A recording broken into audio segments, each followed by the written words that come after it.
ഇനി നമുക്ക് solar would വെച്ചിട്ട് ഒരു കാർണേഷനൊക്കെ പോലത്തെ ഒരു ഫ്ലവർ ചെയ്യാം. കുറച്ച് ബുദ്ധിമുട്ടാണ് ചെയ്യാൻ, അതുകൊണ്ട് അത്രയും കാർണേഷൻ്റെ അതേ സ്റ്റൈലിൽ തന്നെ വരില്ല, എങ്കിലും നമുക്ക് ഏകദേശം അതുപോലത്തെ ഒരു ഫ്ലവർ ചെയ്യാം. അപ്പോൾ അതിന് നമുക്ക് വേണ്ടതെന്ന് വെച്ചിട്ടുണ്ടെങ്കിൽ ഇപ്പോൾ ഇതേ ഷേപ്പിൽ നമുക്കൊരു കട്ടിങ് റെഡി ആയിട്ട് എടുക്കാം. അത് ഒരു ചാർട്ട് പേപ്പറിൽ കട്ട് ചെയ്ത് വെച്ചിരുന്നാൽ മതി.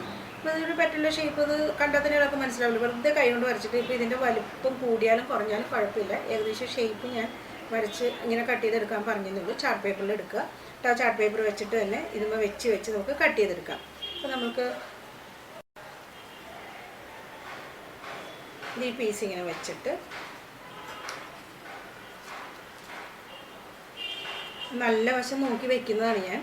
കാരണം അല്ലെങ്കിൽ കുറച്ച് ഡാമേജൊക്കെ ഉണ്ടെങ്കിൽ അത് കുറച്ച് വേസ്റ്റായി തന്നെ പോകും. കാരണം നമുക്ക് ഒട്ടും അങ്ങനെ കീറലൊന്നും ഇല്ലാത്ത ഭാഗം നോക്കി വേണം ഇത് വെക്കാനായിട്ട്. അത് ശ്രദ്ധിച്ച് വേണം. പിന്നെ സോളാർ വുഡ് ലെങ്ത് വൈസാണ് വെക്കുന്നത്. ഇതൊക്കെ നമ്മളിപ്പോൾ ഒത്തിരി ചെയ്തുകൊണ്ട് നമുക്കിപ്പോൾ അറിയാൻ പറ്റും ഇതെങ്ങനെയാണ് എടുക്കേണ്ടതെന്നുള്ളതൊക്കെ. ഇതുപോലെ ഇത് ഓരോന്ന് പീസ് വെച്ചിട്ട് തന്നെ കട്ട് ചെയ്തെടുക്കണം കേട്ടോ, അല്ലെങ്കിൽ എല്ലാം പല സൈസിലായിപ്പോകും. അതുകൊണ്ടാണ് ഇങ്ങനെ കട്ട് ചെയ്തെടുത്തിട്ട് നമുക്കൊരു കാര്യം കൂടി ചെയ്യേണ്ടത്, ഇത് കത്രി വെച്ചിട്ട് ഇങ്ങനെ അറ്റമൊന്ന് കുറച്ചിങ്ങനെ ഇറക്കി കട്ട് ചെയ്യണം. പൊട്ടിക്ക് വളരെ കുറച്ച്, അത് അരിഞ്ഞരിഞ്ഞ് കൊടുക്കുന്ന പോലെ ഇങ്ങനെ അരിക്ക് വഴി ഇതുവരെ എടുക്കുക. ഇത്രേ ഉള്ളൂ. പെറ്റൽ ചെയ്യാൻ വേണ്ടി ഇത്രേ ഉള്ളൂ. പെറ്റൽ ഷേപ്പിൽ കട്ട് ചെയ്യുക, അരിഞ്ഞ് കൊടുക്കുക. എന്നിട്ട് നമുക്ക് ചെയ്യേണ്ടത് എങ്ങനെയാണെന്ന് വെച്ചിട്ടുണ്ടെങ്കിൽ, നമ്മൾ ഇതിന് ഫ്ലവർ മേക്കിംഗ് മീഡിയം സൈസ് വയറെടുത്ത് വയ്ക്കുക. എന്നിട്ട് സ്റ്റാർട്ടിങ്ങിൽ ഇത് നമ്മൾ ഒരു പീസിന് നമ്മളിങ്ങനെ റോൾ ചെയ്യണം. ഇങ്ങനെ റോൾ ചെയ്തിട്ട് പിന്നെ അടുത്ത പീസ് ഇങ്ങനെ വെച്ച് കൊടുക്കുക. ഇനി ഒരു പീസും കൂടെ ഇങ്ങനെ ഓപ്പോസിറ്റ് സൈഡിലേക്ക് വയ്ക്കുക. ഒരു 3 പീസായി. നടുക്കൊരു പീസ് റോൾ ചെയ്തു, ഒരു പീസ് വെച്ച് ഓപ്പോസിറ്റ് സൈഡിൽ ഒരു പീസ് വെച്ച്. ഇനി നമുക്കൊരു കാര്യം ചെയ്യാം, ഇനി നമുക്കിതിനെ കമ്പി കൊണ്ടൊന്ന് കെട്ടാം.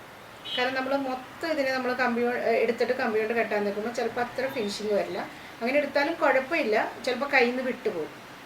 ഇനി ഇങ്ങനെ വെച്ചതിന് ശേഷം നമ്മൾ ഇനി ഓരോ പീസ് എടുത്തിട്ട് നമുക്ക് നൂലും കൊണ്ട് കെട്ടിപ്പോകാം. അപ്പോൾ ഈ കെട്ടുമ്പോൾ ശ്രദ്ധിക്കേണ്ടത് ഇവിടെ മോൾ ഭാഗം ഒരുപോലെ വരണം.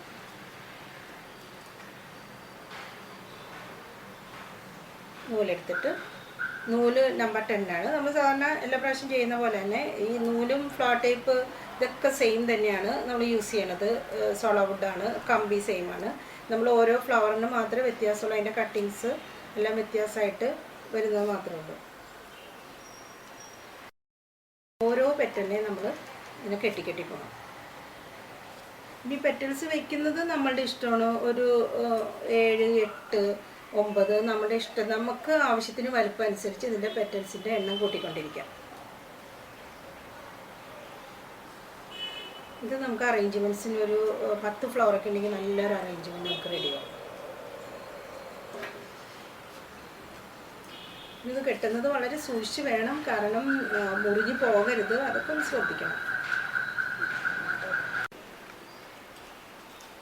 ഇതിപ്പോൾ ഞാനത് കംപ്ലീറ്റ് ആയിട്ട് കെട്ടിയിട്ടുണ്ട്. ലാസ്റ്റ് നമ്മൾ ഒന്നുകൂടെ കെട്ടി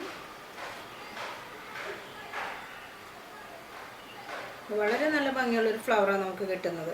എന്നുവെച്ചാൽ ഇത് നമുക്ക് ഈ പറഞ്ഞ പോലെ അത്യാവശ്യം ഇത്രയും വലിപ്പം വേണമെന്നില്ലെങ്കിൽ വേസ്റ്റിൽ നിന്ന് തന്നെ എടുത്തിട്ട് ചെയ്യാൻ പറ്റും. ചെറിയ പെറ്റൽസ് ആക്കിയിട്ട് നമുക്ക് ആ ഷേപ്പിലെടുക്കുക. എല്ലാം ഒരേ ഷേപ്പിൽ വരാൻ മാത്രം ശ്രദ്ധിച്ചാൽ മതി. അപ്പോൾ എല്ലാവർക്കും വളരെ ഈസി ആയിട്ട് ചെയ്ത് വെക്കാൻ പറ്റും. കാരണം പെറ്റൽ പ്രത്യേകിച്ച് ആ ഒരു ഷേപ്പ് വേണമെന്നേ ഉള്ളൂ. സൈസ് ഏതാണെങ്കിലും കുഴപ്പമില്ല. അപ്പോൾ വേസ്റ്റിൽ നിന്ന് എടുത്താണെങ്കിലും ചെയ്യാം. അപ്പോൾ നല്ല ഭംഗിയുള്ള ഫ്ലവറാണ് നമുക്ക് കിട്ടുന്നത്. അറേഞ്ച്മെൻറ്റ്സിന് ഒത്തിരി നല്ല ഫ്ലവറാണ്.